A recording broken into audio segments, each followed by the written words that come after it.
नमस्कार। इन खबर में आपका स्वागत है।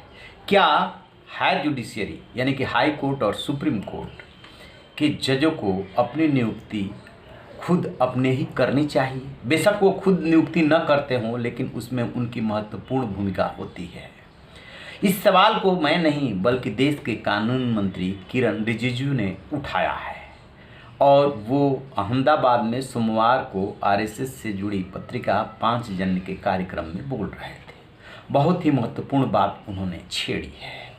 उनका कहना ये है कि जो वर्तमान में कॉलेजियम सिस्टम काम कर रहा है, इस सिस्टम में चीफ जस्टिस के नेतृत्व में 5 सीनियर जजों की जो एक ग्रुप होता है, एक समिति होती है, वो सिफारिश करती है कानून मंत्रालय से, राष्ट्रपति से, और उसके आधार पे ही वो नियुक्ति होती है। कानून मंत्रालय चाहे तो उस पर ऑब्जेक्शन कर सकता है, लौटा सकता है, लेकिन फिर से यदि उसी नाम की सिफारिश की जाती है तो वो उसे करने के लिए बाध्य है। फिर उन्होंने इस सवाल क्यों उठाया? सबसे अहम सवाल है, भारत का संविधान क्या कहता है? भारत का संविधान ये कहता है कि जो हाई कोर्ट और सुप्रीम कोर्ट के जज हैं, उन जजों की नियुक्ति राष्ट्रपति करेगा चीफ जस्टिस के सलाह पे। ये सिस्टम 1993 तक काम करता रहा। जब भी राष्ट्रपति शब्द आता है तो मान के चलिए कि उसमें मंत्रालय इन्वॉल्व रहता है। राष्ट्रपति फाइनल अथॉरिटी चिड़िया बिठाता है, पूरा रोल कानून मंत्रालय का होता है। 1993 तक ये सिस्टम काम करता रहा। 1993 में जो आया कॉलेजियम सिस्टम आया। कॉलेजियम सिस्टम क्या हुआ कि सुप्रीम कोर्ट के चीफ जस्टिस के नेतृत्व में 5 सीनियर जजों का एक समिति होगी। वो हाई कोर्ट और सुप्रीम कोर्ट के जजों की नियुक्ति के लिए, ट्रांसफ़र के लिए सिफारिश करेगी और उसी के आधार पे कानून मंत्रालय, राष्ट्रपति फैसला करेंगे। अब ये चलता रहा। 1998 में और इसका विस्तार भी किया गया। अब लेकिन उसी समय से कई लोग थे जो इससे सहमत नहीं थे। तो 2014 में आकर के एनडीए सरकार ने एक न्यायिक आयोग बनाने की पहल की, लेकिन सुप्रीम कोर्ट ने उसे खारिज कर दिया।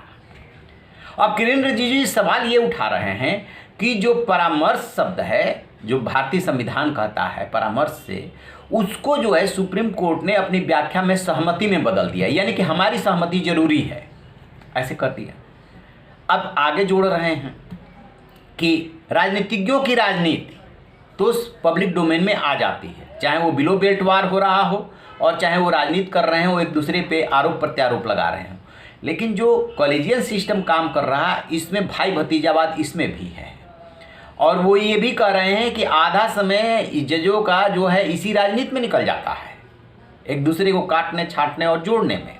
फिर वो कह रहे हैं कि दुनिया के किसी भी देश में एक जज अपने भाई को जज नियुक्त नहीं करता है। ये भारत में ही संभव है कि एक जज अपने भाई को जज नियुक्त करता है। दरअसल है क्या कि हाई कोर्ट और सुप्रीम कोर्ट में जितने भी अपॉइंटमेंट है, वो या तो हाई कोर्ट के जज जो है एलिवेट होकर के आते हैं सुप्रीम कोर्ट में, और कुछ डायरेक्ट सुप्रीम कोर्ट में अपॉइंट होते हैं, जो कि बहुत ही वरिष्ठ वकील होते हैं, कानून के जानकार होते हैं, संविधान के जानकार होते हैं। यहाँ तो सुप्रीम कोर्ट में ऐसे चलता है।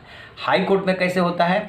हाई कोर्ट में ऐसे होता है कि कुछ डायरेक्ट अपॉइंट होते हैं, वही आधार जो सुप्रीम कोर्ट में है, उसमें उनको 10 साल का अनुभव हो और जो भी अर्हताएँ हैं, जो भी योग्यताएँ हों। इसके अलावा जो लोअर जुडिशियरी यानी डिस्ट्रिक्ट कोर्ट तक जो जजेज होते हैं, उसमें से कुछ प्रमोट होकर के आते हैं हाई कोर्ट में।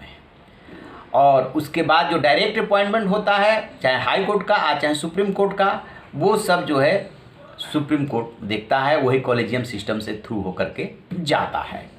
उसमें भी वही सिस्टम काम करता है हाई कोर्ट वाले में। तो अब यहाँ पे क्या है कि एनडीए सरकार इस चीज़ का विरोध कर रही है कि भाई भतीजावाद बहुत है, यहाँ पे भी राजनीति होती है, ग्रुपिज्म होता है, उस ग्रुपिज्म को संभालना बहुत मुश्किल होता है। और बेशक बाहर से नहीं दिखता है, पब्लिक डोमेन में ये चीज़ें नहीं हैं, लेकिन अंदर खाने राजनीति होती है।